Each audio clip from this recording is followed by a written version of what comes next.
O te whatalo whala mai maunga tātou nune fua tātou whenua i le tau lungo tātou tala ia o mea na tutupu ma sā tutupu ma ole a tutupu I Samoa ia awala u whaafunganga I le tautua male o nangala nei a lau Samoa Entertainment. O le whanutanga le whio anga o iwa I le whai unga le vai yaso o lea ua whailoa se tasio tātou mō le mau o lea na toi e ai ia se tō whae I li imwhai pule le whio anga o iwa ma toi wha e ai le sunga mangele se kati whiaui e se furu wafe le sala da tongi sala ai ia li imwhai pule o le whio anga o iwa lea na mafuai o na whaatea ia le whionga mangele pete ia ne o lea ua whae lia e ono afe lima se lau le whae se le nyao a e ina ua tu ina tu ai le avanoa e li mwhai pule ina ia toi fo imwha e mai ai le whionga manele ma o lea lau watalia e le whioanga ia le toi ngā lurue whaatasi po le toi e mai leo le whionga mangele se kati whiaui I to tono le whaingano iwa o le whanutanga fo I leo o lea na tongi sala ai e li mwhai pule le whionga o iwa anga I le whionga tofi lau lino tofi lau e se lau leo whae o mtua. Ia, po le lima afe tāla e tusai ma ni la fonga lea na ia la foa e whaasanga I le taitai o le atunu I le whanutanga le HRPP petesa lea ua mafuai o na tasi le whae unga ina ia tāpunia loa. Ia whaamnianga mo le poloketi po o le whono whaavai a le tō malo o wha sa lele anga lua. Silia I le lima se furu afe ta la Samoa lea whaio se whaatupenga o se mea lofa o masini computer a toi maniso vaenga mo le whale leia. Le potu e mo le computer lab a lea onga tūlanga lua a whangalii po whangalii primary school o lea na te tala ina ma tau au ina I le whai unga le vai atun se ma vai atu nei o le nei sauninga po le nei foa I na tawala mai I le whainga paanga ma le ofisa le mpasa le malo Pakistani po Pakistan lea na tawala mai le sosoni o le whionga I le minister le matanga luenga o ta longa mana nuu. Today, $1,000 which is equivalent to 51,000 tala.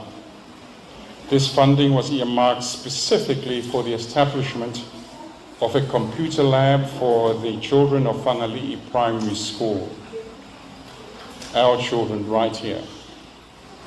This fund enabled the procurement of 10 desktop computers and renovation of our library room into a fully functional learning space.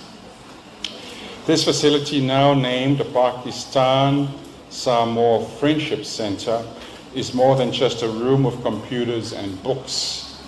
It represents friendship, shared commitment to education, and hope for our children.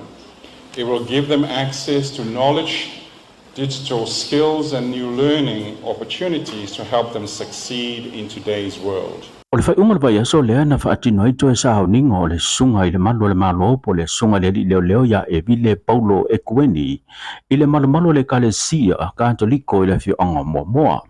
Na awa yatu le whionga le taitai o le atunuu, le whionga la ule le male tole o te pola tai vau Forces Smith, whapea fo I le whionga le sui palemia, le whionga toi lupe pulumunuku on semo, I toe sa hau ninga, o le fo I malo le malo, lea na whano le soifua a o whiangai mga luenga ringa tei whale I le vai yaso e le mamao te le atu. Ele fo ini awa onga mtanga luenga sa awai ai. Ai maisio ni tusi aloa ia. Sa whamawina. Sa ia umia ina mai nei awa onga I tele. Awa onga lo whamawina e au fia ai. Me lua fe lua sumaltolu. Me lua fe sfuru maltolu. Sa awai atu ai o ia le awa onga. O le Constable Enhancement Course. Au kuso ia se te malua fe sulma leono. Awai atu ia le aonga Multinational Communication Program I Brisbane, Australia. O ke topa lua fe sulma le valu. Na wai o ia Operation Safety Tactical Training Fatino Ntanga Luenga. Januari lua fe sulma le iwa. Sa awai o ia le aonga Road Safety Enforcement Equipment Training I to tono Ntanga Luenga. O ke topa ia te sema lua fe lua suma le lua, na wai o ia I Australia, I le Patrol Boat Recruit Course. Aso fitu ya sfuru valu au kuso lua fe lua sumal tolu. Na wai o ia Operation Island Chief I Solomona. O ke topa November lua fe lua sumal tolu. Na toi a wai o ia I Operation le kuru I Oniara I Solomona. February lua fe lua sumal fa. Na wai o ia le Core Training of Pacific Police Corps. Whakautai e leo New Zealand. Me lua fe lua sumal fa. Na wai ia I Solomona. I le aongo le Monitoring Control and Civilian Operation. Iu lai lua fe lua sumal fa. Sa awai o ia le au waa leo. I le malo tonga. I le whamana tui no le 5 sanga. O le Tongan Royal Navy. Januari ia mati lua fe lua sumal 5. Na wai o ia I Australia I Keynes. I le course o le Seamanship Level 1. Iulai ia September lua fe mare 5. Na wai foi I Keynes Australia. I le aonga o le Communication Course. O le pokalame o le soa le pule e pei ona toi amantalia le whaiunga le vaiaso lea na sao no aile ta ita i o le atunu le fionga la ule le maliato le watea po la taivao fosismi. O le polo keti ma le whaiunga e whi o na whaatino I le itumalo whaasale le angalua e maa fua mai ona o ni upu na lalafo. Ai mai se o le toi whaamanatu lea e le fionga le ita i o le atunu o le anga I lea o le itumalo I o. I le vaenga whaapu whai, a le JPP ma wha leo iai lo lanto whina ngalo a o le tali atu le taitai o le atunu e tusa matu na ngatala na wha atino I le taimi motea ma o I lea na wha mai ai ia se whai unga a nga I le tumalo. Si me te tau mo aloi. Bo. O le tau filo. O le au nonofo la tau tau? Iyo e.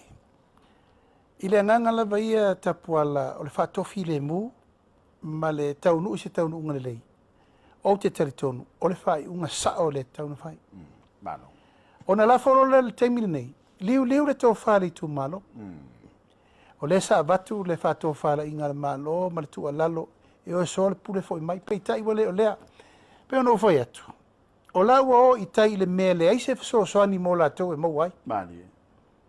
Na o le whaatupu vevesi, wha vevesi atu nuu, ma le mauai se tasi o le mana onga le mele na fio mai, e winga lato te fon. Malo. O le mafu anga le nā tapua. Right. O le ua mau e loa ia te au nei marka peneta, ta ofi. Se I toe va iri le lei. Mai le ngā tia e whaisi toa tele o le tu malo na wala au mai e tia. E o fai sunga I whawhengai, wala au mai. O whatu I au tau fina ngalo maari li. Mali. O le leo le tu malo na matou whelo iai. O le leo voina le tu malo le wangina le ea. Moi. So ar tau pule po le alme tau na whai. O le iai le vanoa. Ava u whatu e le po pesenu. A iai o na teimi mai tu aso e te tau na wha soa wata mali. Tu lou lava. O le malo le a ngai mai iai. La fonga. Le tu langa le wha solo le teimi nei. Mali. A le tu langa sili o na wha anoa noa tapuala. O le apo. O le apo o le wha o loa taua. Ia matulanga o le tau wha leanga ma le tau whai whai. E I lato, o le wha o ngā ina tangata. Ia, le wha o ngā ina o tangata o le atunu e o mai wha sanga tau. Ai late le whaia se tonu ma se whai unga I le matau. Tau lunga tātou pokalame o tala o mena tupu I Samoa nei, ia, le nei vai aso tātou pila I le mea so fau, man hia te le whai unga nei mea vai aso soifu Samoa.